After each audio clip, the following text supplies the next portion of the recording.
ഇന്ന് നമ്മളെ സാറിൻ്റെയും മാമിൻ്റെയും ഒരു ഡ്രീമാണ് എല്ലാവരും വീട് എന്ന് പറയുന്നത്. അപ്പോൾ അതിൻ്റെ കട്ടിലുറപ്പ് ചടങ്ങാണ് നടന്നിരിക്കുന്നത്. അപ്പോൾ അതിൽ എത്രമാത്രം ഹാപ്പിയാണ് രണ്ടുപേരും, ഒരു 2 വാക്ക്. എന്തായാലും നല്ല ഹാപ്പിയിലാണ്. എന്താ വെച്ചാൽ ഞാൻ ഏജയിൽ എത്തിപ്പെട്ട് ഏജക്കാരെ കണ്ടു. അപ്പം ഇതുവരെ ചെയ്ത വർക്കുകൾ നല്ല സക്സസ് ആണ്. പിന്നെ വൈഫ് പറയുമ്പോൾ ഹാപ്പിയാണ്, അത്രയേ ഉള്ളൂ. അപ്പോൾ നമ്മൾ മാമുമായിട്ടാണ് അധിക കാര്യങ്ങൾ ഡിസ്കസ് ചെയ്തിട്ടുള്ളത്. മാമിന് ആ ഒരു വ്യൂ ഉണ്ട്. അപ്പം ഇപ്പം നമ്മുടെ വർക്കിനെ കുറിച്ചിട്ട്, പിന്നെ ഇപ്പം നമ്മൾ ഇൻറ്റീരിയറിൻ്റെ ചെയ്തു, അതിലൊക്കെ എത്രമാത്രം സാറ്റിസ്ഫൈഡ് ആണ് എന്നുള്ളൊരു കാര്യം ഒന്ന് പറയാമോ? അതൊക്കെ പറഞ്ഞു. മാം വിചാരിച്ച പോലെ ഹാപ്പിയാണ്. എല്ലാ കാര്യങ്ങളും ഡിസ്കഷൻ ചെയ്ത് എല്ലാം കാര്യം ചെയ്ത് തരുന്നുണ്ട്. പിന്നെ അന്തരന്തരമുള്ള എല്ലാ റിപ്ലൈയും എല്ലാം ചെയ്ത് എന്താ നമ്മളെ മനസ്സിലുള്ളതെല്ലാം എല്ലാ വർക്കും കാര്യങ്ങളെല്ലാം ചെയ്ത് തരുന്നുണ്ട്.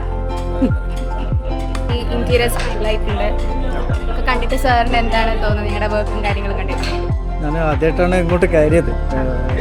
കഴിഞ്ഞ ഓണം വന്നപ്പോഴത്തേക്ക് എനിക്കൊന്നും അങ്ങനെ കാര്യമായിട്ട് പണി തീർന്നിട്ടില്ലായിരുന്നു. അപ്പോൾ ഇന്ന് കണ്ടപ്പോഴത്തേക്ക് വളരെ സന്തോഷമുണ്ട്.